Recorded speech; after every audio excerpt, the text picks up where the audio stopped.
तो ये movie start होती है अमेरिका के पोल्ट्री फार्म से, जहाँ के चिकन में अजीब तरीके का वायरस आ गया है और इसके बारे में यहाँ किसी को नहीं पता। और इन्हीं चिकन्स को प्रोसेस करके नगेट्स बना दिए जाते हैं और फिर यही नगेट्स चले जाते हैं अमेरिका के सभी स्कूल्स में, जहाँ ब्रेक टाइम में बच्चे इन्हें खाने वाले होते हैं। और जब एली नाम की लड़की स्कूल में जब ये नगेट्स खाती है, तब हम देखते हैं कि इस नगेट्स में अजीब तरीके का काला कलर का एक पदार्थ निकलता है। फिर सीन कट होकर हम एक यंग लड़के को देखते हैं जिसका नाम है क्लिंट। वैसे तो वो एक जर्नलिस्ट है, पर वो अपने नॉवल पे भी काम कर रहे हैं, लेकिन फिर भी पैसों की तंगी की वजह से उसे जॉब की ज़रूरत है। इसलिए उसे एक एलिमेंट्री स्कूल में एज अ टीचर ज्वाइनिंग की। ये स्कूल काफ़ी अजीब था। यहाँ के सभी टीचर, रूल्स, बच्चे सभी बहुत अजीब थे। यहाँ तक कि उसे कोई टीचर ऐसा नहीं मिला जिससे वो बात कर सके, सिवाय लूसी की, जो कि उसके बचपन की दोस्त थी और दोनों इसी स्कूल में पढ़े थे। और एक दूसरे को देखकर ये दोनों बहुत ही ज़्यादा एक्साइटेड भी हो जाते हैं। इन दोनों को बातें करता हुआ देखकर जिम टीचर इनसे काफ़ी ज़्यादा जेलस फील करता है, क्योंकि लूसी उसकी फ्रेंड थी। फिर क्लिंट की क्लास का टाइम हो जाता है। क्लास में जाते ही वो एक्साइटेड भी था और साथ ही नर्वस भी था, क्योंकि आज तक उसने कभी बच्चों को नहीं पढ़ाया था। पर मज़े की बात यह है कि क्लिंट को वही क्लास मिली थी जिसमें एली नाम की लड़की बैठी थी, जिसने वो इन्फेक्टेड चिकन खाया था। देखते ही देखते उसकी हालत ख़राब हो जाती है। उसकी पूरी बॉडी पर रैशेज़ हो जाते हैं, मुंह लाल हो जाता है, बॉडी धीमी पड़ने लगती है और उसे देखकर सभी बच्चे उसे बुली करने लग जाते हैं, क्योंकि अभी बच्चों को उसकी हालत के बारे में पता नहीं था। एक बच्चा जैसे ही पीछे से उसकी पोनी खींचता है, तो पोनी के साथ साथ उसके सर की स्किन भी उसके हाथ में आ गई और उसे देखकर वो डर गया। उससे पहले कि ये बच्चा पीछे मुड़कर किसी को कुछ बता पाता, एली उठकर उस बच्चे पर बुरी तरह से हमला कर देती है और उसके मुंह पर काटकर यहाँ से भाग जाती है। क्लिंट बहुत मुश्किल से उसकी लड़ाई रुकवाता है और एली ने जिस बच्चे को बाइट किया था, उस बच्चे को लेकर मेडिकल रूम में जाता है। उसे एली का बिहेवियर देखकर इतना अजीब लगता है कि वो जाकर उस बात को एली को भी बता। अभी ये लोग बातें ही कर रहे थे कि हम एली को दोबारा देखते हैं, जो गुस्से में अजीब तरीके से कर रही थी। जब उसका क्लासमेट उसके फ्रेंड को मारने के लिए उस पर गुस्सा करता है, तो एली उसके ऊपर ही हमला कर देती है। उसकी बॉडी से भी खून निकलने लग जाता है, जिसका मतलब एली ने उसे भी इन्फेक्टेड कर दिया था।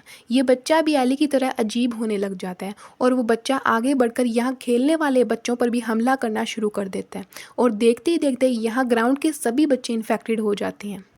बच्चों के इन्फेक्टेड होने की वजह से बहुत तेज़ी से उनके बिहेवियर में चेंजेस आ रहे थे। सब गुस्से में एक दूसरे को काट खाने के लिए दौड़ते हैं और जब टीचर ये चीज़ नोटिस करते हैं, तो वो बच्चों की लड़ाई को रुकवाने के लिए बाहर को जाते हैं। लेकिन ये ज़ॉम्बी बने बच्चे टीचर्स पर ही हमला कर देते हैं और वो बुरी तरह से टीचर्स के बॉडी पार्ट्स को खाना शुरू कर देते हैं। साफ मतलब था कि ये बच्चे पूरी तरह ज़ॉम्बी बन गए हैं। बास्केटबॉल ग्राउंड में जिम टीचर बास्केटबॉल खेलने में ऐसे मगन थे कि उन्हें पता ही नहीं चला कि पीछे क्या हो रहा है, कितनी बड़ी लड़ाई चल रही है। यहाँ अपनी कार में बैठा हुआ गार्ड जब इन बच्चों के मुंह पर खून लगा हुआ देखता है, तो प्रिंसिपल ऑफिस में इन्फॉर्म कर देता है। प्रिंसिपल यहाँ जब बच्चों को कंट्रोल करने के लिए आते हैं, तो ये बच्चे प्रिंसिपल पर ये हमला करके चीर फाड़ करके उन्हें खा जाते हैं।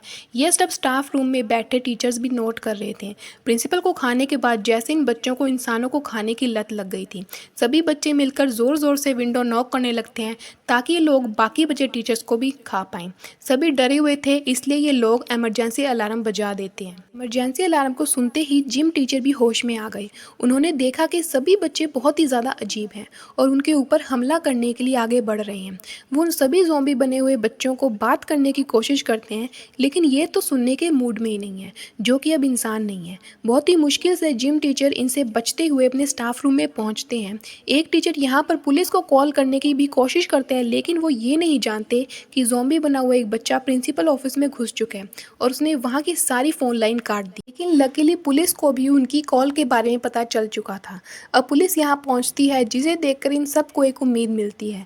जैसे उसने स्कूल कंडीशन का अंदाज़ा लगाने के लिए अपने हाथ फैंस के अंदर दिए, तब इन ज़ॉम्बी बने बच्चों ने उसकी उंगलियां ही काट खाई।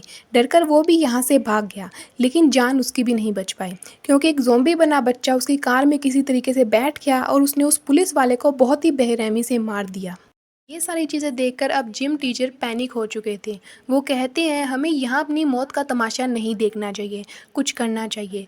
लूसी उन्हें रोकने की कोशिश करती है, पर वो बिना किसी को बात सुने यहाँ स्टाफ रूम का दरवाज़ा खोल देते हैं, जहाँ एक ज़ॉम्बी बना हुआ बच्चा उन पर हमला कर देता है। इस वजह से वो बचने के लिए वो इस बच्चे को अपने से दूर फेंकते हैं, जिसके बाद ये बच्चा क्लिंट के ऊपर जाकर गिरता है। इससे पहले वो क्लिंट को काट देता, अपना पूरा जोर लगाकर क्लिंट उसे अपने से दूर कर चुका था। वो बच्चा एक दूसरे टीचर पर गिरता हुआ कपबोर्ड के अंदर चला जाता है और मौके का फ़ायदा उठाते हुए जिम टीचर ने उस कपबोर्ड पर लॉक लगा दिया था। ये लोग अब शॉक थे कि किस तरह उनके साथ खड़े एक टीचर की जान चली गई। ये देखते हुए एक और टीचर पैनिक होकर यहाँ से भागने की कोशिश करता है और जैसे ही दरवाज़ा खोलता है बाहर मौजूद ज़ॉम्बी बने बच्चे उसी को मार खाते हैं। मुश्किल से ये लोग यहाँ से निकलकर लाइब्रेरी में पहुँचे जहाँ उन्हें दिख जाता है एक और बच्चा। इस बच्चे को देखकर ये डर गए, लेकिन फिर इन्हें नोटिस किया कि बच्चा पूरा दिन से लाइब्रेरी में ही था, इसलिए बाकी बच्चों की तरह वो इन्फेक्टेड नहीं है, वो ज़ॉम्बी नहीं बना है, वो अभी भी इंसान है। इसलिए उस बच्चे को लेकर वो किसी सेफ जगह की तलाश करते हैं। जबकि दूसरी तरफ दिखाया जाता है कि ज़ॉम्बी बने बच्चे अब ग्राउंड से इस बिल्डिंग के सभी अंदर वाले दरवाजे खोल चुके हैं, क्योंकि उन्हें अब इंसानों को खाकर अपनी भूख मिटानी है। म्यूजिक क्लास में छुपे हुए ये सारे टीचर्स यहाँ से निकलने की प्लानिंग कर रहे थे। जिम टीचर सजेस्ट करते हैं कि उन्हें यहाँ के सारे इंस्ट्रूमेंट उठा लेने चाहिए, जिसकी मदद से ये लोग इन ज़ॉम्बी बने बच्चों से अपना डिफेंस करते हुए अपनी कार तक पहुँचेंगे और यहाँ से बचकर निकल जाएंगे। पर क्लिंट को ये आइडिया ठीक नहीं लग रहा था। क्लिंट को लग रहा था कि इससे बहुत सारे लोगों की जान खतरे में पड़ जाएगी, सभी लोग अपना डिफेंस अच्छे से नहीं कर पाएंगे। बेहतर यही होगा कि ये लोग प्रिंसिपल रूम में जाए और अपने अपने फ़ोन्स लेकर किसी को मदद के लिए यहाँ बुलाएं। ये दोनों जब अपने अपने आइडियाज़ पर बहस कर रहे होते हैं तो उसी तरफ दिखाया जाता है कि प्रिंसिपल रूम में ज़ॉम्बी बने बच्चों ने उनके मोबाइल भी तोड़ दिए हैं। इस बात से अनजान लूसी इन सबको कहती है कि हमें बच्चों के पेरेंट्स के आने का इंतज़ार करना चाहिए। जब वो लोग यहाँ आएंगे तब हम लोगों से मदद मांगकर अपनी जान बचा पाएंगे।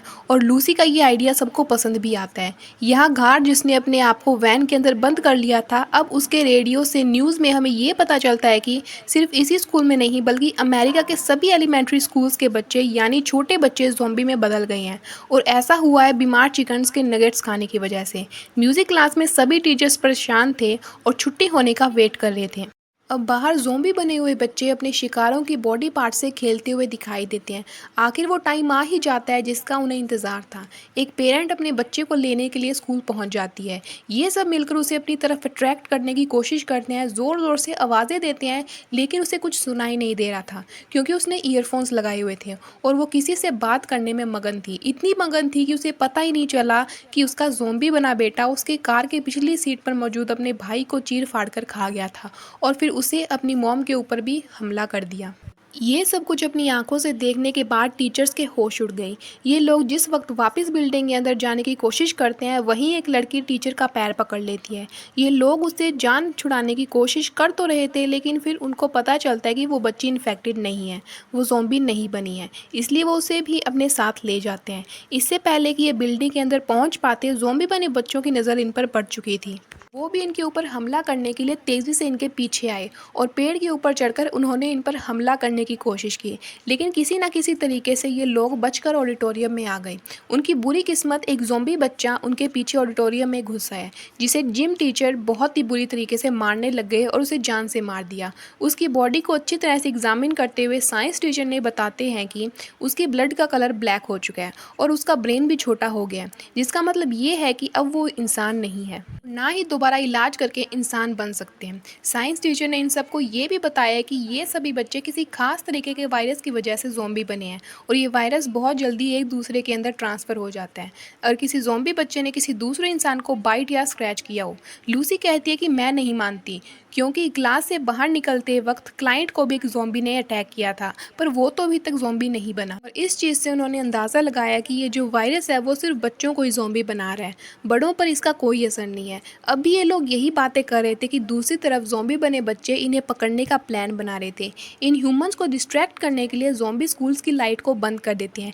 ये सब के सब पैनिक हो जाते हैं और इनके साथ वाला बच्चा तो बेहोश ही हो जाता है। साइंस टीचर बताते हैं कि इस बच्चे को डायबिटीज़ है और ग्लूकोज लेवल कम होने की वजह से ये बेहोश हो गया। ये जान बचाने के लिए हमें तुरंत इसे कुछ खिलाना होगा, लेकिन यहाँ पर किसी के पास कुछ भी खाने को नहीं था और अचानक इन लोगों का दरवाज़ा भी नॉक होने लगता है। ये सब बुरी तरह डर जाते हैं। दरवाज़ा नॉक करने वाले ने आखिर ये दरवाज़ा तोड़ ही दिया, लेकिन इनकी अच्छी किस्मत थी कि इस बार यहाँ पर कोई ज़ॉम्बी नहीं बल्कि एक टीचर ही था। वो भी इनके ग्रुप को ज्वाइन कर लेता है, लेकिन साथ ही साथ ज़ॉम्बी बने बच्चों को सब लोगों के इस रूम में होने की खबर मिल जाती है। वो सब बच्चे भी इस रूम की तरफ आने लगे, जबकि ये लोग यहाँ से बॉयलर रूम के अंदर चले जाते हैं। बॉयलर रूम में लगे रेडियो से उन्हें खबर मिलती है कि पूरे शहर में इमरजेंसी हो गई है। शहर के सारे बच्चे इन्फेक्टेड होकर लोगों की जान ले रहे हैं और इस वजह से कोई इनकी मदद के लिए यहाँ पर नहीं आ सकता। इस वक्त सभी नाउम्मीद हो चुके थे, लेकिन हार मान नहीं सकते थे। और इनके पास एक ऐसा बच्चा भी था जो कि बहुत बीमार था और वो कभी भी मर सकता था। क्लिंट इन सबको आइडिया देता है कि वो वेंटिलेशन से होता हुआ कैंटीन में जाएगा और इस बच्चे के लिए कुछ खाने के लिए लेकर आएगा। यहाँ लूसी उसका साथ देती है और ये दोनों वेंटिलेशन से होते हुए कैंटीन की तरफ बढ़ने लगते हैं। कैंटीन में उतरकर क्लिंट वेंडिंग मशीन से एक बिस्किट निकालने की कोशिश करता है और जब वो ऐसा करता है तब वेंडिंग मशीन का शोर सभी ज़ॉम्बीज़ को उसकी तरफ अट्रैक्ट कर लेता है। इसी वेंटिलेशन डक्ट से होते हुए वो लूसी भी प्रिंसिपल ऑफिस तक पहुंच जाती है और वो वहाँ चुपके से एक सही सा फ़ोन उठाने की कोशिश करती है, लेकिन सभी फ़ोन टूटे हुए थे। उसके भी यहाँ शोर करने की वजह से एक ज़ॉम्बी बना हुआ बच्चा उसे भी देख लेता है। वो बच्चे उनके पीछे इसे वेंटिलेशन डक्ट के अंदर आ जाते हैं, जिनसे बचने के लिए जितना तेज़ हो सकता था उतना तेज़ स्क्रॉल करते हुए आगे बढ़ रहे थे। क्लिंट वेंडिंग मशीन से निकाला हुआ बिस्किट टीचर की तरफ फेंक देता है ताकि बिस्किट उस बच्चे को खिलाकर उसकी जान बचाई जा सके। इसके बाद वो इन ज़ॉम्बी बने बच्चों को डिस्ट्रैक्ट करने के लिए इन्हीं वेंटिलेशन पाइप से दूसरे रूम में आ जाते हैं और वेंटिलेशन के आगे भारी बेंच लगा देते हैं। इस टाइम लूसी और क्लिंट के साथ साथ बॉयलर रूम में मौजूद सभी टीचर भी घबराए हुए थे, लेकिन अब अपनी जान बचाने के लिए इंतज़ार करना बेवकूफ़ी था। इन लोगों को लड़ना ही आखिरी हल लगता है, जिसके लिए ये तैयारी करते हैं। क्लिंट को यहाँ इस रूम में कुछ मेडिसिन मिलती है जो टीचर बच्चों को काम डाउन करने के लिए इस्तेमाल करते हैं। वो वेंटिलेशन डक्ट के ज़रिए ये मेडिसिन बच्चों की तरफ फेंक देते हैं, जिनका ये ज़ॉम्बी थोड़ा काम डाउन हो जाते हैं। इसके बाद क्लिंट और लूसी भी बाकी टीचर से मिल जाते हैं और ये लोग अब अपने पास पड़े हुए आम से सामान से ही अपने वेपन्स तैयार करते हैं, इनसे ये बच्चों को मारकर अपनी जान बचाकर इस बिल्डिंग से निकल पाए। जिम टीचर ने यहाँ एक अजीब गन बनाई होती है जिसमें टेनिस बॉल निकल निकल कर बच्चों को मारेगी। इसकी मदद से ये बहुत सारे बच्चों को मारकर यहाँ से बाहर निकलने में कामयाब तो हो जाते हैं, लेकिन बाहर निकलने पर इनके सामने ज़ॉम्बी बने हुए बच्चों का एक रश था। इन लोगों को हार नहीं माननी थी और ये लोग टीम वर्क करते हैं और अपने पास हर छोटी मोटी चीज़ को वेपन की तरह यूज़ करते हैं। वो अपने रास्ते में आते हुए हर एक बच्चे को मारते हुए अपनी गाड़ी तक पहुँच जाते हैं। ये बड़ी सी गाड़ी जिम टीचर की थी, जिसके अंदर सभी के सभी बैठने में कामयाब हो जाते हैं, लेकिन जिम टीचर नहीं, क्योंकि वो यहाँ ज़ॉम्बी बने बच्चों को उस गाड़ी तक आने से रोक रहे थे। वो क्लिंट को अपनी चाबी देते हैं और सभी टीचर्स को यहाँ से सेफली ले जाने के लिए कहती हैं। ये लोग अब स्कूल की बिल्डिंग से काफ़ी दूर निकल आए थे, लेकिन ये बात नहीं जानते थे कि एक ज़ॉम्बी बच्चा अभी भी उनकी छत पे है। क्लिंट देखता है कि गाड़ी में फ्यूल ख़त्म हो चुका था। इनकी गाड़ी वैसे भी रुक जाती और ऊपर मौजूद बच्चा क्लिंट पर हमला कर देता है, जिससे अपनी जान बचाने के लिए जब क्लिंट गाड़ी को ड्रिफ्ट करता है तो वह बच्चा सामने गिर चुका था, लेकिन अभी मरा नहीं था और उसे मारने के लिए क्लिंट उसके ऊपर गाड़ी चढ़ा देता है, जिससे उनकी जान उस बच्चे से बच जाती है। एक मुसीबत तो इनके सर से टली थी, लेकिन अभी ये लोग ये बात नहीं जानते थे कि जहाँ ये लोग आ चुके हैं यहाँ और भी बड़ी मुसीबत थी, क्योंकि ये जगह बच्चों का प्लेग्राउंड था और अब उनके पीछे बहुत से ज़ॉम्बी बने बच्चे थे, जिनसे बचने के लिए ये एक अंदर बिल्डिंग में चले जाते हैं। इनकी बदकिस्मती ये एक इंटर प्लेग्राउंड था, जहाँ ज़ॉम्बी बच्चे इन्हीं का तो इंतज़ार कर रहे थे और अपनी भूख मिटाने का इंतज़ार कर रहे थे। अब तो इन्हें लग रहा था कि ये लोग मारे जाएंगे, लेकिन तभी वो देखते हैं कि अचानक कुछ ज़ॉम्बी बच्चे नीचे गिर पड़े। असल में किसी ने उन्हें शूट करके मारा था, और बल्कि ये कोई और नहीं, खुद जिम टीचर थे, जो स्कूल को आग लगाकर यहाँ दूसरे टीचर के साथ आ पहुँचे थे। को देखकर उन सब टीचर को भी हौसला हो जाता है और ये लोग अपनी जान बचाने के लिए फिर से टीम वर्क करते हैं और वो सभी उन ज़ॉम्बी बच्चों को वहीं पर बंद करके यहाँ से बाहर निकलने में कामयाब हो जाते हैं। जिसके बाद जिम टीचर ज़ॉम्बी बच्चों के साथ उस बिल्डिंग को भी आग लगा चुके थे और ये सब सेफली अपनी गाड़ी में बैठकर वहाँ से निकल जाते हैं। और इन्हीं को देखते हुए ये कहानी यहीं पर ख़त्म हो जाती है।